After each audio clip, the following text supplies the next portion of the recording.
எல்லோரும் கண்ணை பற்றி நிறைய பேசியாச்சு. அதனால் அது முக்கியமாக நான் பேச நினச்சதெல்லாம் சார் பேசிட்டார். நிறைய உரையில் அதை பேசலான்னு சொல்லி வச்சுருந்தேன் கண்ணை பற்றி. ஆனால் ஒரு விஷயம் நம்ம பார்க்க வேண்டிய ஒரு விஷயம், தமிழ் சமூகத்தின் மீது வைக்கக்கூடிய ஒரு கலாச்சாரத்தின் மீதான ஒரு பேச்சு.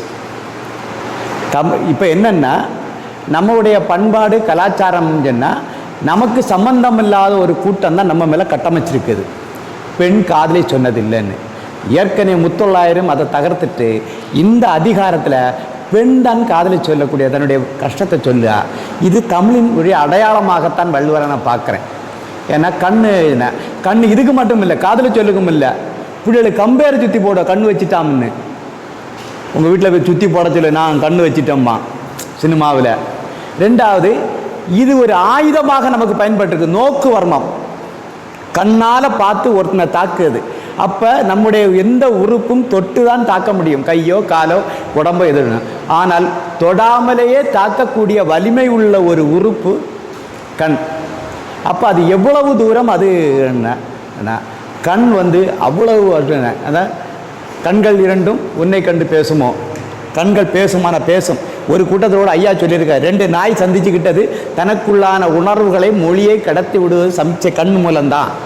அப்போ கண் என்ன அது இந்த ஒரு பெரிய என்ன பண்ணால், இந்த உலகம் பூராவுமே 2 விதமான கருதுகோள் தான் இருக்குது. கருத்து முதல்வாதம், பொருள் முதல்வாதம், ஐடியலிசம், மெட்டீரியலிசம். இந்த மதவாதிகள் சொல்லுது ஐடியலிசம், கருத்து முதல்வாதம். முதல்ல கருத்து தான் வந்தது, கருத்தில் சொன்னப்பறம் தான் பொருளாக மாறுச்சுன்னு. அதுக்கு நேராக மார்க்ஸ் சொன்னார், கண்ணு தான் பார்த்தது, அதிலிருந்து தான் பொருள் கற்பனை உருவாச்சுது, கண்ணு தான் முதல், கருத்து தான் இல்லை சொன்னார். அதான் கம்யூனிசம். மிகப்பெரிய கருதுகோள் இந்த கண்ணுக்கு மேலே அது ஏற்றிருக்குன்னா, கண்ணு எவ்வளோ பெரிய சித்தாந்தத்துக்கும் தத்துவத்துக்கும் சொன்னது.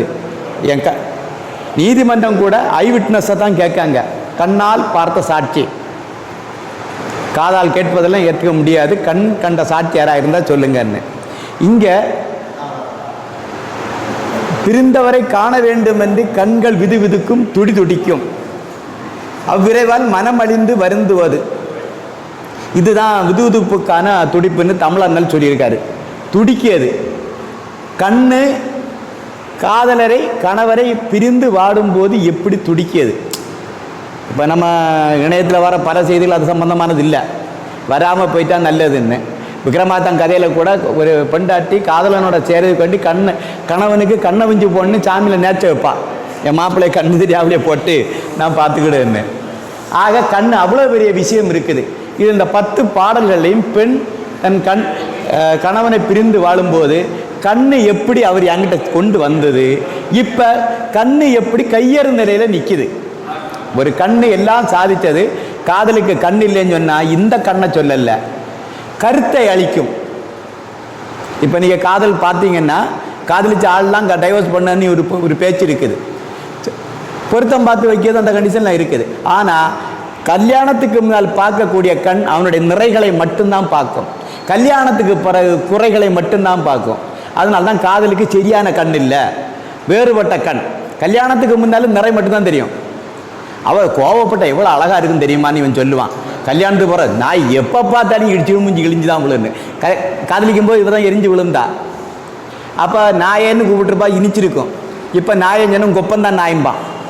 ஆக காதலுக்கு கண் இல்லைங்கிறது இந்த அர்த்தத்தில்தான் சொன்னது. இந்த திருக்குறளை பார்த்தா எல்லாருமே விளக்கமாக பேசியாச்சு.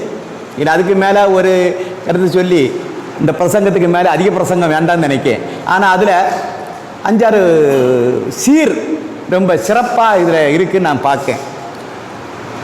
2வது குறளில் பரிந்துணரா ஒரு வார்த்தை, அப்புறமா கதுமன 3வது குறளில், 4வது குறளில் பெயராற்றா, 5வதுல படலாற்றா. இந்த வார்த்தைகள்லாம் குறள்லையோ மற்றபடி பழக்கத்திலேயோ அதிகமாக வர முடியாத சிறப்பு தகுதி உள்ளவர்கள். ஓ இனிதே, வேற எங்கேயும் இந்த குறள் இந்த மாதிரி ஓசை அளப்பட வந்தது மாதிரி எனக்கு தெரியல. அவரும் சினிமாவுக்கு பாட்டு எழுதின மாதிரி ஹம்மிங் போட்டு ஓ இனிதேன்னு வச்சுட்டாரு. உழந்து கஷ்டத்துக்கு மேலே கஷ்டம்தான். வருந்தி அடுக்கு தொடல வச்சு உழந்து பெட்டார் 8வது குறளில். அப்புறம் அரைவரை கண்ணார். இந்த வார்த்தைகள் எல்லாமே அதிகப்படியாக, மற்றபடி பெரும்பாலும் வார்த்தைகள் குறளில் திருப்பி திருப்பி வரக்கூடிய இருக்குது. ஒரே வார்த்தை பல இடங்களில் ஒரு அர்த்தம் வரல. இது சிறப்பு தகுதியுடைய ஒரு வார்த்தையாக இது உள்ளால் வருது.